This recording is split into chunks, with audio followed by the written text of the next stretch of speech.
കഴിഞ്ഞ എപ്പിസോഡിൽ ലെനിൻ രാജേന്ദ്രനോട് എന്നെ സിനിമയിൽ നിന്ന് ഒഴിവാക്കാൻ ചിലർ പറഞ്ഞതും അദ്ദേഹം അത് കേൾക്കാതിരുന്നതും ഞാൻ പറഞ്ഞു.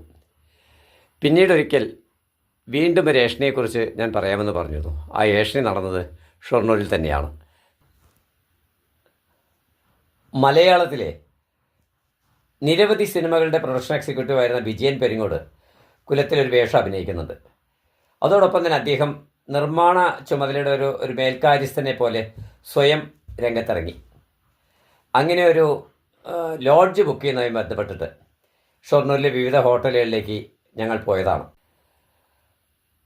അങ്ങനെ ഷൊർണൂരിലെ ഒരു ലോഡ്ജിലെത്തിയപ്പോൾ അവിടെ എൻ്റെ കഷ്ടകാലത്തിനൊരു യുവജന നേതാവ് നിൽക്കുന്നു. അപ്പോൾ റൂമിൻ്റെ സൗകര്യം നോക്കാൻ വേണ്ടി ഞാനങ്ങ് മാറിയ സമയത്ത് ശ്രീ വിജയൻ പെരിങ്ങോട് ഈ വ്യക്തി പറഞ്ഞു, അയ്യോ, ഇങ്ങനത്തെ ഒരു കള്ളനെയാണോ കൂടെ കൊണ്ട് നടക്കുന്നത്? രാഷ്ട്രീയത്തിൽ നടന്ന് ഷൊർണൂരിലെ സകല ജനങ്ങളെ പറ്റിച്ച് ജീവിക്കുന്ന ഒരാളാണ്. നിങ്ങളുടെ സിനിമയിലുള്ള ലക്ഷങ്ങൾ അടിച്ചു മാറ്റാൻ ഇയാളൊരാൾ മതിയാവും. ഇത്രയേ പറഞ്ഞുള്ളൂ. പക്ഷെ ഞാൻ ഇതൊന്നും അറിയാതെ തിരിച്ചു വന്നു. എന്നോട് ഈ വ്യക്തി അതിന് ശേഷം ചിരിച്ചിട്ടൊക്കെയാണ് സംസാരിക്കുന്നതെന്നുള്ള മറ്റൊരു സത്യം. അന്ന് റൂമിലെത്തിയപ്പോഴാണ് ശ്രീ വിജയൻ പെരിങ്ങോട് എന്നോട് ഈ കാര്യം പറഞ്ഞത്. വിജയ, നമ്മൾ പരിചയപ്പെട്ടിട്ടിപ്പോൾ ഒരാഴ്ച ആയിട്ടേ ഉള്ളൂ. പക്ഷേ എനിക്കൊരാളുടെ മുഖം, ഞാൻ നിരവധി സിനിമകൾ നിരവധി ആൾക്കാർക്കൊപ്പം വർക്ക് ചെയ്തിട്ടുള്ള ഒരാളാണ്. അതിൽ കള്ളന്മാരുണ്ട്, നല്ലവരുണ്ട്. ഒരാളോട് ഒരിക്കൽ സംസാരിച്ചതിന് അയാളുടെ കാര്യങ്ങൾ എനിക്ക് മനസ്സിലാവും. വിജയനൊരു ക്ലീൻ ഇമേജ് രാഷ്ട്രീയക്കാരനാണെന്ന് ഷൊർണൂരിലെ റെസ്റ്റോറൻറ്റിൽ ഉണ്ണിയും പലരും എന്നോട് പറഞ്ഞിട്ടുണ്ട്. പക്ഷേ ആ ലോഡ്ജിൽ നിന്നിരുന്ന വ്യക്തി ഓർമ്മയുണ്ടോ? അദ്ദേഹം നിങ്ങൾക്കെതിരെ വളരെ മോശമായി, നിങ്ങളൊരു കള്ളനാണ്, ലക്ഷങ്ങൾ അടിച്ചു മാറ്റുന്നവനൊക്കെ എന്നോട് പറഞ്ഞു. ഞാനത് മുഖവിലക്കെടുക്കില്ല, കാരണം എനിക്ക് വിജയനെക്കുറിച്ച് നേരത്തെ മനസ്സിലാക്കാൻ കഴിഞ്ഞുകൊണ്ട്. പക്ഷേ വിജയൻ സൂക്ഷിച്ചു. ഇത്തരം പാരകളൊക്കെ സമൂഹത്തിലുണ്ട് എന്നുള്ളത് ഓർക്കുന്ന നന്നായിരിക്കും. അന്നാണ് ഞാനൊരു കാര്യം പഠിച്ചത്. രാഷ്ട്രീയം എന്ന് പറയുന്നത് എത്ര വലിയ ഒരു കടമ്പയാണ്.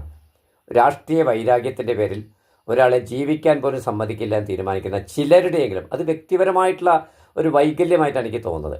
ഒരാളെ ജീവിക്കുന്ന കാര്യത്തിലേക്ക് എന്തിനാണ് പാര വയ്ക്കുന്നതെന്ന് ഞാൻ അയാളെക്കുറിച്ച് ചിന്തിച്ചിട്ടുണ്ട്. പോട്ടെ, ഇതൊന്നും എന്നെ ബാധിച്ചില്ല. ആ സിനിമയിൽ തുടർന്ന് ഞാൻ മുഴുവനായി വർക്ക് ചെയ്യാൻ തന്നെ സർവേശ്വരൻ എന്നെ അനുവദിച്ചു. ഇനി എനിക്ക് പറയാനുള്ളത് ഷൂട്ടിംഗ് അനുഭവങ്ങളും ചില മുഹൂർത്തങ്ങളുമാണ്.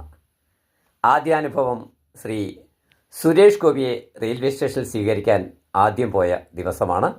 അതിനു മുമ്പ് സുരേഷ് ഗോപി അഭിനയിച്ച വേഷം ഞാനൊരു സെക്കൻഡ് നിങ്ങൾക്ക് വേണ്ടി കാണിക്കാം. ഇതാണ് കുലം സിനിമയിലെ സുരേഷ് ഗോപിയുടെ ഭ്രാന്തൻ ചാന്നാൻ എന്ന കഥാപാത്രം. വലിയ ദീർഘവീക്ഷണത്തോടു കൂടി തന്നെയാണ് അഭിനയസിദ്ധിയുള്ള ഈ കഥാപാത്രം ശ്രീ സുരേഷ് ഗോപിയെ ഡയറക്ടർ ഏൽപ്പിച്ചതെന്ന് തന്നെയാണ് എൻ്റെ വിശ്വാസം. ഞാൻ ഷൊർണൂർ നിവാസി ആയതുകൊണ്ടും റെയിൽവേ സ്റ്റേഷനുമായി എനിക്ക് അടുത്ത ബന്ധമുള്ളതുകൊണ്ടും പ്രധാന താരങ്ങൾ വരുമ്പോഴും അവരെ തിരിച്ച് യാത്ര അയക്കാനും ഒക്കെയുള്ള ചുമതല ശ്രീ അരവിന്ദൻ കണ്ണൂർ എന്നെയായിരുന്നു ഏൽപ്പിച്ചിരുന്നത്. അതുകൊണ്ട് തന്നെ ഈ കൂട്ടിക്കൊണ്ടുവരലും യാത്ര അയക്കലുമായി ബന്ധപ്പെട്ട് ഈ താരങ്ങളോടെല്ലാം വലിയ ആത്മസൗഹൃദം ഉണ്ടാക്കാൻ എനിക്ക് കഴിഞ്ഞു എന്നുള്ളത് വലിയൊരു ഭാഗ്യമായിരുന്നു.